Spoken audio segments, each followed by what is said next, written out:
नमस्कार दोस्तों, मैं पंकज कुमार गुप्ता पीसीएस फोरम पर आपका स्वागत करता हूं। बीपीएससी मेंस करंट अफेयर के इस श्रृंखला में आप लोगों के बीच जो है हम मेडिकल ऑक्सीजन टॉपिक को लेकर के आए हैं। चूँकि थंबनेल से ही आप लोगों ने जान गया होगा कि इसकी चर्चा अभी क्यों की जा रही है, इसकी भारत में क्या स्थिति है तथा इसकी उत्पादन की प्रक्रिया क्या क्या है, भारत में कहाँ कहाँ उत्पादन किया जा रहा है तथा भारत में सारा रिसोर्स होने के बावजूद भी जो है आज इसकी आवश्यकता क्यों इतनी महसूस की जा रही है। तो हमारे लिए ये टॉपिक जानना बहुत ही महत्वपूर्ण हो जाता है। साथ साथ में जो है बीपीएससी मेंस जो अभी 66वीं होने वाली है और 67वीं के दृष्टिकोण से भी जो है महत्वपूर्ण होगा। साथ साथ में अभी यूपीएससी और जेपीएससी की भी जो है एग्ज़ाम होने वाली है, उस दृष्टिकोण से भी जो है ये टॉपिक जो है बहुत ही महत्वपूर्ण है। तो चलिए हम लोग देखते हैं कि ये जो मेडिकल ऑक्सीजन्स है वो क्या है। चूँकि हम देखते हैं कि अभी जो है जितने भी अगर हम समाचार पत्रिकाएं देखें, जैसे द हिंदू देखे, इंडियन एक्सप्रेस देखे, इंडिया टुडे देखे, हिंदुस्तान टाइम्स देखे, डाउन टू अर्थ पत्रिकाएं देखें, तो अगर हम इस सारी पत्रिकाओं में अगर हम देखें तो कहीं ना कहीं इस ऑक्सीजन को लेकर के जो है बात की जा रही है। जिसे अगर हम द हिंदू पत्रिका की बात करें तो पाते हैं कि यहाँ पर the India had 3 times more liquid medical oxygen than demand 12 state, मतलब 12 राज्यों में जो है जितनी जो है ऑक्सीजन लिक्विड का जो है डिमांड है उतना ज़्यादा है नहीं। इंडियन एक्सप्रेस लिख रहा है कि what is the extent of oxygen crisis in India and what are the solutions, मतलब जो इसकी जो कमी है उसका जो है सॉल्यूशंस क्या होना चाहिए। इंडिया टुडे लिखता है India oxygen crisis to ease by mid day में आउटपुट टू जंप 25%, मतलब ये लिख रहा है कि इंडिया में जितनी जो है इसकी मांग है उसमें जो है 25% की जो है बढ़ोतरी हो गई। वहीं अगर डाउन टू अर्थ की बात करें तो पाते हैं कि यहाँ पर India gasps for oxygen how some state are holding up, मतलब कुछ राज्य जो है इसको कैसे जो है होल्ड अप करने का जो है काम करता है। वहीं अगर हम अन्य पत्रिका की बात करें तो यहाँ लिखता है कि why there is an increase in oxygen demand and supply shortage in the second wave, मतलब कोविड सेकेंड वेव के दौरान जो है ऑक्सीजन की डिमांड को कैसे पूरा किया जाए और उसका सप्लाई शॉर्टेज जो हो रहा है उसका क्या कारण है, इसको इन्होंने जो है छापने का काम किया है। तो इस तरह से देखते हैं कि विभिन्न प्रकार के पत्रिकाओं में जो है यह टॉपिक जो है एक विस्तृत ढंग से जो है बना हुआ है। तो हमारे लिए जानना जो है ये बहुत ही महत्वपूर्ण हो जाता है। तो चलिए हम देखते हैं कि जो है चर्चा में क्यों था। इसको तो हम पहले ही देखने का काम कर लिए हैं, फिर भी देखते हैं कि चूँकि कोविड-19 का जो ये सेकेंड फेज है, इस दौरान क्या हुआ कि लोगों का जो ऑक्सीजन स्तर है उसमें कमी आने लगा। कारण क्या था, क्योंकि जब जो है कोविड से पीड़ित जो व्यक्ति थे जो कोरोना वायरस है वो मुख्यतः फेफड़े को इफेक्ट करता है और फेफड़ा हमारे शरीर में जो है वायु से ऑक्सीजन को छान कर को है शरीर के विभिन्न भागों में पहुंचाने का काम करता है और ये जो वायरस है वो फेफड़ा को ही अफेक्ट करने का काम करता है। ठीक है, तो इस यही कारण है कि जो भी संक्रमित व्यक्ति है उसमें ऑक्सीजन का जो है लेवल क्या हो जाता है वो कम हो जाता है और इस कारण से जो है ऑक्सीजन की मांग जो है बढ़ती ही चली गई हमारे भारत में। ठीक है, वहीं जो है ऑक्सीजन की जो है मांग जितना है उस तुलना में जो है भारत के पास जो है स्टॉक भी नहीं है, तो इसलिए ये चर्चा में भी जो है बना हुआ है। तो लेकिन सबसे बड़ा सवाल उठता है कि ये जो मेडिकल ऑक्सीजन्स है, ठीक है ना, वो क्या है। ठीक है, तो उससे पहले हमारे लिए ये जानना ज़रूरी हो जाता है कि जो हमारा एटमॉस्फेरिक सर्कुलेशंस है वहाँ पर अगर हम विभिन्न प्रकार की गैसेस का अध्ययन करें तो हम पाते हैं कि जो है हमारे वायुमंडल में 78% नाइट्रोजन, 21% ऑक्सीजन एंड 1% में carbon dioxide, water vapour and other gases है। ठीक है, तो इस प्रकार हम जान गए कि हमारे वायुमंडल में कितना परसेंट ऑक्सीजन है, 21%। और हम जो आम व्यक्ति है, जो पीड़ित व्यक्ति है और एक आम व्यक्ति है, तो जो आम व्यक्ति है वो ऑक्सीजन जो है कैसे लेता है। ठीक है, ये भी सबसे बहुत बड़ा क्वेश्चन है, तभी हम जान पाएंगे कि मेडिकल ऑक्सीजन्स क्या है। चलिए हम जानते हैं कि जो आम आदमी होता है वो सांस के रूप में केवल ऑक्सीजन नहीं लेता है, वो सांस के रूप में क्या करता है, वो सभी प्रकार के गैसों को क्या करता है, वो अंदर लेता है, ठीक है। लेकिन जो सभी प्रकार के वो गैस जो अंदर लेता है उसमें से जो है केवल 20% ही ऑक्सीजन का भाग होता है जिसका उपयोग शरीर करता है, ठीक है। अगर हम 1 मिनट की बात करें तो एक व्यक्ति 1 मिनट में 12 से 20 बार सांस लेता है। इस प्रकार से यदि हम 24 घंटा का आकलन करें तो हम पाते हैं कि 11,000 लीटर एयर को जो है, मतलब 11,000 लीटर वायु को जो है एक मनुष्य सांस के रूप में उपयोग करता है।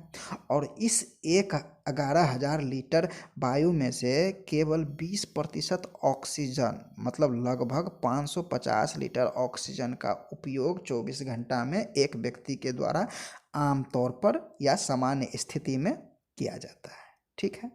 तो अब हम समझते हैं कि ये मेडिकल ऑक्सीजन्स क्या है। तो मेडिकल ऑक्सीजन्स जो होता है वो विशुद्ध रूप, मतलब पूरा शुद्ध रूप से ऑक्सीजन्स होता है, उसमें किसी भी अन्य प्रकार के गैसों का कोई स्थान नहीं होता है। कहने का मतलब क्या है कि वायु से जो विभिन्न प्रकार के जो वहाँ पर गैसें सम्मिलित होती हैं उससे ऑक्सीजन्स को निकाल करके जो है शुद्ध रूप उसका रखने की जो प्रक्रिया होती है उसको ही मेडिकल ऑक्सीजन्स कहा जाता है, ठीक है। इसको एटमॉस्फेयर से जो है परिशोधन करके जो है सिलेंडर में भरा जाता है, ठीक है।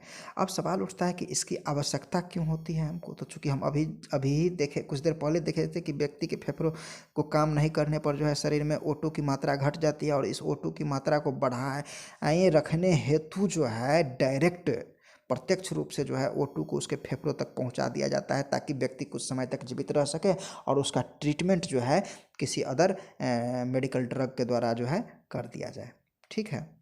और फेफड़ा और कोविड का जो वायरस है वो फेफड़ा को ही इफेक्ट करने का काम करता है, ठीक है। तो अब समझते हैं कि जो है मेडिकल जो ये ऑक्सीजन्स है उसका निर्माण कैसे होता है, जानने हमारे लिए ज़रूरी हो जाता है। तो हम पाते हैं कि मेडिकल ऑक्सीजन्स का जो निर्माण होता है वो वैक्यूम इंसुलेटेड इवेपोरेटर सिस्टम के तहत जो है इसका निर्माण किया जाता है एक इंडस्ट्री में, ठीक है। तो सवाल उठता है कि एक इंडस्ट्री ये वैक्यूम इंसुलेटेड इवेपोरेटर का यूज करके कैसे ऑक्सीजन का निर्माण करती है, ठीक है। तो इसके लिए इंडस्ट्री जो है क्रायोजेनिक तकनीक का उपयोग करता है। क्रायोजेनिक तकनीक के तहत क्या होता है कि एक एटमॉस्फेयर से जो है वायु को लिया जाता है, क्योंकि हम जानते हैं कि वायु में जो है विभिन्न प्रकार की गैसेस मौजूद होती है, ठीक है ना। तो उस गैसेस को लेके उसको क्या किया जाता है, फ्रीज कर दिया जाता है। और फ्रीज करने के बाद जो है गैसेस में क्या होती है, एक परत दर परत के रूप में जो है एक लेवल पे जाके वो लिक्विड के रूप में जो है परिवर्तित हो जाती है। तो इस प्रकार से जो है ऑक्सीजन को छान लिया जाता है। तो ये जो प्रक्रिया होती है, चूँकि हम जानते हैं कि xenon, krypton, argon, nitrogen, oxygen, neon, helium इत्यादि जो गैसें जो वायुमंडल में पाई जाती है सबका लिक्विड फॉर्म होने के लिए जो है एक कंडीशन होता है। क्या कंडीशन है कि अगर जीनो -108 डिग्री C पर चले जाए तो वो लिक्विड में हो जाती है कन्वर्ट। क्रिप्टॉन 153.22 डिग्री C पर, आर्गन जो है -185.2 डिग्री C पर, ऑक्सीजन 183.1 डिग्री C पर, नाइट्रोजन -195.8 डिग्री C पर, नाइट्रोजन जो है नियॉन जो है 246.1 डिग्री C पर, और हीलियम जो है 268.9 डिग्री C पर जो है जा कर के जो है क्या होता है, लिक्विड फॉर्मेट जो है परिवर्तित हो जाते हैं। तो इस प्रकार से जब फ्रीजिंग किया जाता है तो जब सबसे पहले 108 डिग्री C पर ले जाने पर जो है उसमें से जीनॉन को हटा दिया जाता है। फिर उससे थोड़ा ऊपर बढ़ाया जाता है तो 153.2 डिग्री C पर उसमें से क्रिप्टॉन को निकाल दिया जाता है। फिर जो है उसके बाद जो है 183.1% पर जो है फ्रीज करने पर जो है उसमें से ऑक्सीजन निकल आता है। तो उसी ऑक्सीजन के लिक्विड को क्या किया जाता है, एक क्रायोजेनिक युक्त टैंकर में भर लिया जाता है और इसी टैंकर को जो है एक जगह से दूसरे जगह जो है भेज दिया जाता है। चूँकि इसका उत्पादन करना जो है पूर्ण रूप से जो है कानून के तहत आता है और इसे कानूनी दवा के रूप में भी देखा जाता है। यही कारण है कि इसका क्या प्राइस होगा इसको डिसाइड करने का काम जो है सरकार तय करती है। तो चलिए हम लोग ने देखा कि जो है इसके उत्पादन की क्या प्रक्रिया है, ठीक है, और कैसे उत्पादन किया जाता है। ठीक है, अब हम देखते हैं कि ये जो ऑक्सीजन है वो भारत में जो है कहाँ कहाँ इसका निर्माण किया जा रहा है। ठीक है, तो हम पाते हैं कि भारत में जो है इसका सबसे ज़्यादा निर्माण जो है महाराष्ट्र में किया जा रहा है। महाराष्ट्र में लातूर, पुणे, थाने में किया जाता है। उसके बाद गुजरात का स्थान आता है, बड़ौदा, अहमदाबाद, हजीरा में किया जाता है। उसके बाद केरल का स्थान आता है, फिर झारखंड का आता है, फिर असम का आता है, फिर हरियाणा का स्थान आता है। तो इन सारे जगहों पर जो है ऑक्सीजन का जो है निर्माण किया जा रहा है। ठीक है, अगर हम ऑक्सीजन की भारत में जो है स्थिति को देखें तो हम पाते हैं कि जो हमारा यूपी राज्य है वहाँ पर जो है डिमांड जो है 800 मीट्रिक टन का है, जबकि वहाँ पर अवेलेबिलिटी कितनी है, 753 ही मीट्रिक टन की है। पंजाब में 126 मीट्रिक टन की आवश्यकता है, जबकि वहाँ पर अवेलेबिलिटी जो है 136 का है। तो कहीं ना कहीं यहाँ पे ज़्यादा है। ठीक है, तो यहाँ से ट्रांसपोर्टेशन करके जो है यूपी भेजा जा सकता है। अगर हम तमिलनाडु का बात करें तो यहाँ पर जो है 200 मीट्रिक टन का जो है डिमांड है, जबकि अवेलेबिलिटी यहाँ पर 220 मीट्रिक टन है। वहीं जो है केरला की अगर हम बात करें तो यहाँ पर 89 मीट्रिक टन है डिमांड, और अवेलेबिलिटी 99 मीट्रिक टन है। छत्तीसगढ़ में जो है 215 मीट्रिक टन है और अवेलेबिलिटी यहाँ पर 227 है। राजस्थान में 205 है डिमांड, और यहाँ पर जो है अवेलेबिलिटी 205 ही है। तो ये एक संतुलन की अवस्था है। गुजरात में जो है 1000 मीट्रिक टन की जो है आवश्यकता है, जबकि अवेलेबिलिटी के नाम पे जो है 975 ही मीट्रिक टन है यहाँ पे। एमपी में 445 मीट्रिक टन की डिमांड है और 545 यहाँ पर अवेलेबिलिटी है। हरियाणा में जो है 180 मीट्रिक टन की डिमांड है और 162 ही अवेलेबल है। महाराष्ट्र में 1500 मीट्रिक टन की जो है डिमांड है, जबकि 1661 जो है यहाँ मीट्रिक टन अवेलेबल है। दिल्ली में जो है 700 मीट्रिक टन की आवश्यकता है और यहाँ पर अवेलेबल जो है 490 मीट्रिक टन है। इस प्रकार से हम देखते हैं कि जो है पूरे राज्य के स्तर पर जो है कहाँ कितना डिमांड है और कहाँ डिमांड से ज़्यादा अवेलेबिलिटी है। तो जहाँ पर भी जिस राज्य में भी जो है डिमांड से ज़्यादा अवेलेबिलिटी है वहाँ से ट्रांसपोर्टेशन की सुविधा को विकसित करके जो है एक अन्य दूसरे राज्यों में जो है जहाँ पर इसकी फैसिलिटीज़ नहीं है, जैसे बिहार हो गया, हाँ, छत्तीसगढ़, ये क्या कहते हैं आपका राजस्थान हो गया, हाँ, तो वहाँ पर जो कमी देखने को मिला है वहाँ पर जो है इसको परिवहन कर ले जाया जा सकता है। ठीक है, अब सवाल उठता है कि ये जो ऑक्सीजन का जो है कमी जो हो रहा है उसका क्या कारण है। ठीक है, तो तब हम देखते हैं कि परिवहन की जो है सुविधा भी जो है नहीं है। सुविधा नहीं है का कहने का मतलब ये है कि जो हमारा ऑक्सीजन है और उसको जो क्रायोजेनिक टैंकर में भरा जाता है, तो क्रायोजेनिक जो टैंकर है उसकी ही अवेलेबिलिटी हमारे पास जो है बहुत कम है। लगभग में 7000 टैंकर ही हमारे पास है। ठीक है, उसके बाद जो है अनियंत्रित वितरण की भी व्यवस्था है। अभी हमने देखा कि कुछ राज्यों में जो है जितनी डिमांड है उतना जो है अवेलेबिलिटी नहीं है, और कहीं डिमांड कम है उसको वहाँ पर अवेलेबिलिटी ज़्यादा है। तो कहीं ना कहीं अनियंत्रित वितरण की भी व्यवस्था हमको देखने को मिल रही है। और तीसरा जो सबसे बड़ा कारण है वो है सेंटर और स्टेट के बीच जो है अच्छा कोऑर्डिनेशन नहीं है। ठीक है, इस कारण से भी हमको इसमें ऑक्सीजन की मात्रा में जो है कमी देखने को मिल रही है। और बढ़ती मरीजों की संख्या, मतलब मरीजों की संख्या जैसे जैसे बढ़ेगी उसका ऑक्सीजन लेवल वैसे वैसे कम होगा, वैसे वैसे जो ऑक्सीजन की मांग बढ़ेगी। ठीक है, तो ये भी एक कारण है। उसके बाद जो है हॉस्पिटल का जो मैनेजमेंट जो व्यवस्था है वो भी सही तरीक़ा से काम नहीं कर रहा है। ठीक है, तो इस कारण से भी जो है ऑक्सीजन का जो है कमी देखने को हमको मिल रहा है। तो अब जो ये कमी देखने को हमको मिल रहा है तो इससे जो है क्या प्रभाव पड़ रहा है। तो हम देखते हैं कि मरीजों की का जो है मृत्यु दर में जो है वृद्धि हो रही है, और भारत की छवि पर विश्व स्तर पर जो है खराब हो रहा है। भारत सरकार की तैयारियों पर सवाल खड़े हो रहे हैं।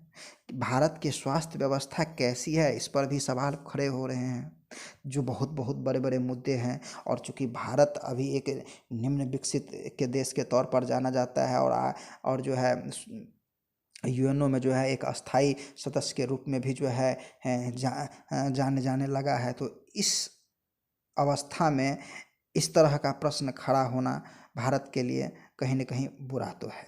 ठीक है, अब समझते हैं कि इसी सारी बातों को ध्यान में रखते हुए सरकार के द्वारा जो है क्या प्रयास किए जा रहे हैं। तब हम पाते हैं कि जो है ये अनियंत्रित वितरण की जो व्यवस्था है उसको सुचारू रूप से कार्य करने हेतु सरकार ने क्या किया कि एक डेडिकेटेड ऑक्सीजन ट्रेन को चला दिया, ठीक है। और कई शहरों में सरकार ने जो है ऑक्सीजन निर्माण हेतु नए नए प्लांट को भी लगाने का काम कर रहे हैं। वहीं जो है बहुत सारे विदेशी देश भी जो है वो हमको जो है सहायता करने के लिए आगे आए हैं, ठीक है। ऑक्सीजन प्लांट का जो भी अभी तक का प्लांट है उसकी उत्पादन क्षमता को जो है बढ़ाने का भी सरकार के द्वारा प्रयास किया जा रहा है। वही वायुसेना के माध्यम से भी जो है ऑक्सीजन, मेडिकल ऑक्सीजन की जो है पूर्ति की व्यवस्था की जा रही है। तथा जो भी फर्टिलाइज़र और केमिकल कंपनी है जहाँ पर जो है ऑक्सीजन का यूज होता है वहाँ के स्तर में जो है कमी करने का सरकारी निर्देश दिया गया है। जो भी स्टील कंपनी है जहाँ जहाँ पर वेल्डिंग का काम होता है उसमें भी ऑक्सीजन की जो है ज़रूरत होती है, तो वहाँ पर भी वो उसकी दर को जो है कम करने का सरकार के द्वारा जो है निर्देश दिया गया है। तो इस तरह से जो है यह टॉपिक जो है हमारे लिए जो है बहुत ही महत्वपूर्ण हो जाता था देखने के लिए। यही कारण है कि हम आप लोगों को जो है के बीच जो है ये टॉपिक को लाने का प्रयास किए हैं, जो मेंस के दृष्टिकोण से जो है बहुत ही महत्वपूर्ण होगा। और आप देखिएगा ये हमने जितने भी चीज़ को इसमें समाहित किया है आपको यूट्यूब पे के किसी भी वीडियो में जो है इतनी सारी इन्फॉर्मेशन आपको नहीं दी हुई होगी। आप चाहे तो खंगाल सकते हैं यूट्यूब के सारे वीडियो को और इस कंटेंट के साथ मिला सकते हैं। इस तरह से हम लोगों ने इस टॉपिक को कवर किया। अगर आपको ये वीडियो पसंद आती है तो आप इसको लाइक और सब्सक्राइब करा बिल्कुल भी नहीं भूलिए। देखिए हम आप लोगों के लिए ही जो है इतनी मेहनत कर रहे हैं ताकि आप लोगों का जो है एग्ज़ाम जो है सही ढंग से हो पाए। अभी तो